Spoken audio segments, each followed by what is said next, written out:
For the last 35 years, Super Mario has touched the hearts of gamers since the NES in 1985. It somehow makes you feel nostalgic even if you weren't alive for that long. But as I play the modern games, play the classics, I just can't help but think back to my first ever video game, Super Mario 64. You know, the game that made me a gamer. I think I should probably do a little retro video, you could say. Look back at my first time. You know, just explore, really.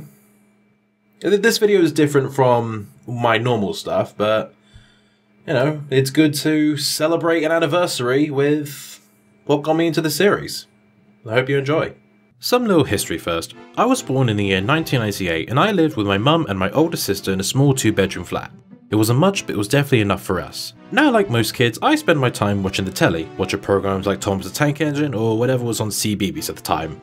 But then my little 4-year-old mind went into mine and my sister's bedroom and saw her playing what was new to me at the time, a video game. And what was she playing? Crash Bandicoot 2. Ah, you didn't expect that, did you? But the concept of a video game was so new to me at the time that I was so taken in with what I saw, and I really wanted to go. Unsurprisingly, my sister was reluctant in letting me play with the PlayStation, but she did give me her Nintendo 64 a while later, though to this day I can't remember why. Well, after messaging my sister, she actually explained that I would constantly ask to go on the 64. She saw how happy I was playing on it and she decided to give it to me when she grew out of it. That way I didn't have to wait until she gave the okay for me to play and have fun. I remember when I first popped the Mario 64 cartridge in, booting up the game, and then accidentally deleting my sister's 120 star save file. I think there's more of a reason as to why she gave me the console, and why she wouldn't let me touch the PlayStation. But as I went through the game, it was all amazing to my 4-year-old self. The fact that I was making the little man on the TV move was awe-inspiring. Making him jump on the mushroom guys, riding the turtles and running away from the giant Ronin Maltesers were all thrilling. Yeah, I didn't know the enemy names, so I called them with whatever my mind thought they were. The Goombas and the Koopas made sense, but why the fuck did I think boulders were Maltesers? But anyway, I scaled up the mountain after a lot of effort, ready to fight King Malteser, and then... That was one of my biggest childhood fears, along with Boulderface from Thomas. The music went from lighthearted good times to sudden death and destruction that I was terrified to sleep. Though weirdly enough, I had no problem hearing the music when I faced Blocky, Caterpillar and Handy. It was King Malteser that gave me the trauma for some reason. There would even be moments where I would avoid the first boss and get almost all the stars in Bob-Omb Battlefield except the first one. But anyway, as I progressed through the game, I realised how much fun I was having with it. Being able to control Mario, doing triple jumps, going through the slide levels and even wrestling monkeys and penguins for hats and stars alike. Even overcoming my fears to give Malteser what for. I remember my first fight against King Turtle. I remember I felt so clever being able to give him the runaround, grab his tail and swing him into the bombs. Keep in mind I was like 4, so reading wasn't my strongest point, so I didn't know what any of this meant. I grabbed the key and I was ready to go more into the castle, ready to get more stars and save the princess. Going through ghost houses, deserts and lava worlds all to get more of those shiny yellow stars. I didn't know about the 100 coin missions at the time. I just knew the stars were what I needed and that the rabbit was hogging 2 of them. The more I played, the more I was loving the aesthetic of Hazy Mazy Cavey, the theme of Metal Mario, as well as the crystal cave you get it in, the music at Dire Dire Docks and Jolly Roger Bay, and of course, my first experience in button mashing, pressing A quickly to get Mario through the waters before he drowned. Though, weirdly enough, I don't recall the eel in Jolly Roger Bay terrifying me. He didn't look as scary as most people claimed he did, and honestly looked harmless too. King Malteser though, yeah, he could fuck off. But after I went on King Turtle's sub, I got the star and dived into the new level that opened up. I was ready for the next bad guy. But I didn't expect King Turtle again. Yes, due to my lack of reading skills at the time, my 4-year-old self was confused as I was sure I defeated him. But I was ready to face him again. I overcame the sliding platform and I surpassed his teleporting skills and sent him to the mines again. With him gone and the key there, I was worried. Was that the last time I'd see King Turtle? And where was the princess? Was she safe? I knew I had to find her. I grabbed the key and went to the top floor of the castle, and this is where some of my favourite levels were. Tiny huge island, so basic, but to me I was in awe. I actually thought that Mario shrank and grew and the island stayed the same size. Tall mountain. I would find myself coming back to this level because I had so much fun going down the slide time and time again. Wet dry world. Unlike the Americans, I never thought of milk, but I do remember having fun fiddling about with the water and just pressing the crystals. I know I'm weird. And it all wrapped up in the finale, Bowser in the sky. I didn't see any other doors that needed stars or keys. I knew this was the final level, the final encounter against King Turtle, and possibly save the princess. Running past through all the obstacles, knowing all the things I've learned since I started playing, I finally made it to the warp pipe. I was ready. The music changed. This wasn't a normal fight. This was the fight. The organ playing in the distance, and King Turtle had a nice green tint. I was ready. I grabbed the tail, swung him round and round until I released it to a bomb. Boom! You lose, King! Oh fuck. He got up? No. This couldn't be. I was not ready for this. How many more hits would it take? Did I have to use all 5 bombs? I was now or never in this moment. Another grab, another successful swing into another bomb. Yes! I was making progress. That's when the final challenge was laid. King Turtle was laying out the final gauntlet, destroying the arena into a star. Not only did Kid Me have to work with such limited space, but I felt like I had just one shot to do this. The final grab, swinging and swinging into a circle as I had that bomb in my sights. In my head, I was mentally going, now, now, now, now, now, now, now, now! The button was pressed and that bomb went off. Bowser's on his back, defeated! I was excited. I finally defeated the king!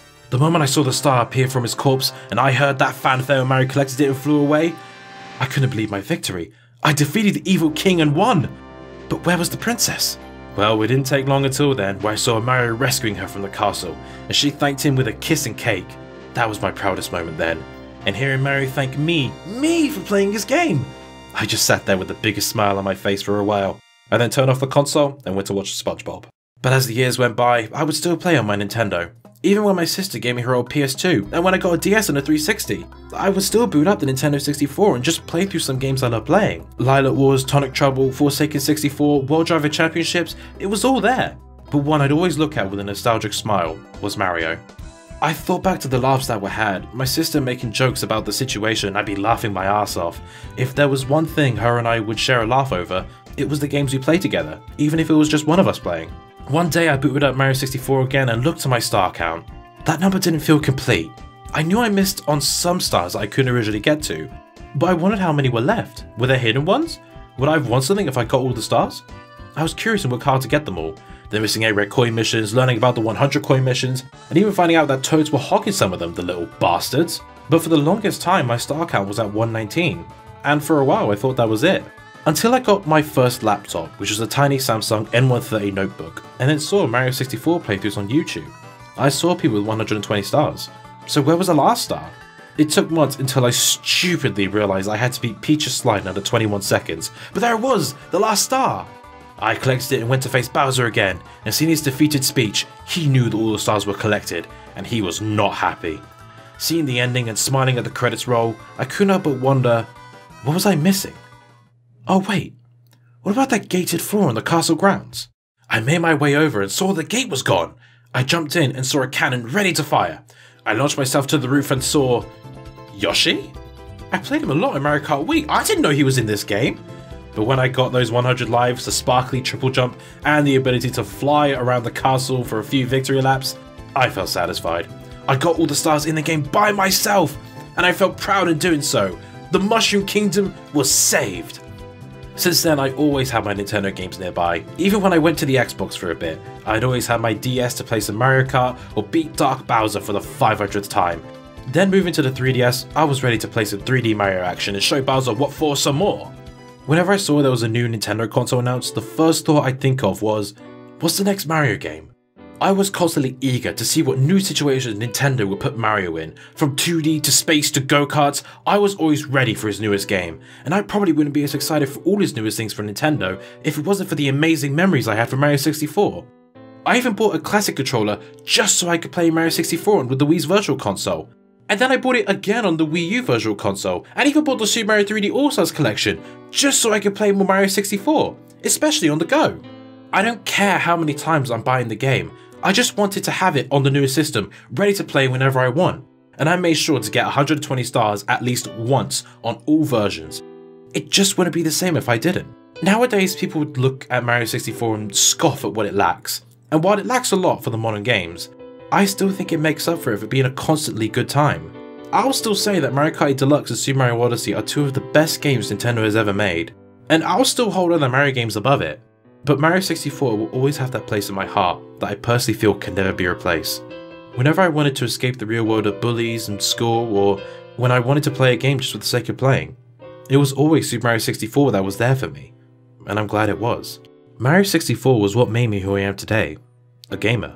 Since the first time I grabbed that 3-prong controller, my future of gaming was set in stone. And because of games, I made some of the greatest friends a guy could ever ask for. Friendships near and far were made because of the games that bonded us. And for me, I honestly think none of that would have happened if it wasn't for Super Mario. So much nostalgia from just one game. Really, I think only the Mario series can give you such childhood wonders. But I hope you enjoyed my little nostalgia-filled rant. It's definitely something unique, but I certainly had a good time. But I couldn't have done this alone, actually. Thank you very much to Sabrina, who, was the massive tank of the editing process. Look her up on Twitter, Zelda Link Lover. She is phenomenal at what she does, and great communication. It was awesome working with her, even if we had a couple of problems downloading the files. That was a bit of a faff, but we got there in the end, and as you can tell by the phenomenal job she's done in this video alone, yeah, I say definitely worth the commission.